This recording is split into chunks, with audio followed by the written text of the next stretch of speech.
Hello, வாழ்க வளமுடன். என் கூட இன்னைக்கு வந்து அனுஜா வந்திருக்கா. எப்படி இருக்க அனுஜா? நல்லா இருக்கேன். ஏதோ உங்க புண்ணியத்துல. யாரோட புண்ணியமும் இல்ல, எல்லாரோட கடவுளோட ஆசீர்வாதத்தோட எல்லாரும் நல்லா இருக்கும்.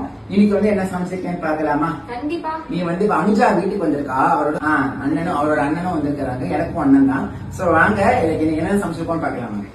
வந்து பாத்தீங்கன்னா நல்ல சுட சுட சாதம், நல்ல மலர்ந்து இருக்கு.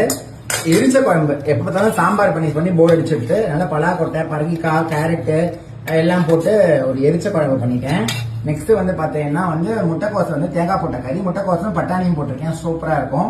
அப்புறம் வந்து ஒரு தாய் பப்பாயா சாலட் மாதிரி ராவா ஒரு சாலட் வச்சிருக்கேன். நம்ம சால்ட் பெப்பர் எலுமிச்சை பழம் ஜூஸ் மட்டும் போட்டோம் அப்படின்னா சாலட் ரெடி ஆயிடும். நெக்ஸ்ட் வந்து பாத்தீங்கன்னா வந்து பேபி உருளைக்கிழங்கு போட்டு சூப்பரான வறுத்த கறி பண்ணிருக்கேன். அனுஜாக்கு ரொம்ப ரொம்ப ரொம்ப பிடிச்ச இது வந்து மாங்கால ஏதாவது பண்ணி கொடுங்கன்னு கேட்டுட்டே இருந்தா. சோ அதனால மாங்கால வந்து ஒரு மாங்காய் பச்சடி பண்ணிருக்கேன். அப்படியா? இது மாங்காய் பச்சடியா? ஆமா, அது மாங்காய் பச்சடி. மாங்காய் பச்சடியில ஒரு விஷயம் என்னன்னா பாத்தீங்கன்னா இனிப்பு, புளிப்பு, கார்ப்பு, துவர்ப்பு, உவர்ப்பு, கசப்பு. கசப்புக்கு வந்து பாத்தீங்கன்னா வேப்பம் பூவை வந்து காய வச்ச வேப்பம் பூவை வறுத்து அதை போட்டிருக்கேன். சோ அதனால டேஸ்டா இருக்கும். அதனால கசப்பே தெரியாது. பாத்துக்கோ. இந்த வந்து சேமியா பாயசம் குங்குமப்பூ போட்டு பண்ணிருக்கேன்.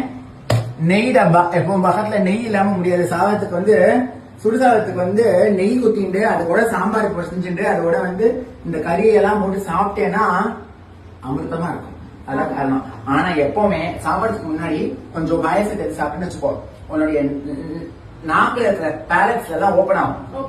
அதனால கொஞ்சோண்டு பாயசம் சாப்பிட்டு அப்புறம் சாப்பிட்டு முடிச்சதும் பாயசம் சாப்பிட்டு முடிச்சுன்னா க்ளோஸ். எப்படி பாயசம் குடிக்கிறதுக்கு அதான் ரீசன். ஸ்டார்ட் பண்ணும்போது ஒரு ஸ்பூனும் முடிச்சதுக்கு அப்புறம் ஒரு கப்பு.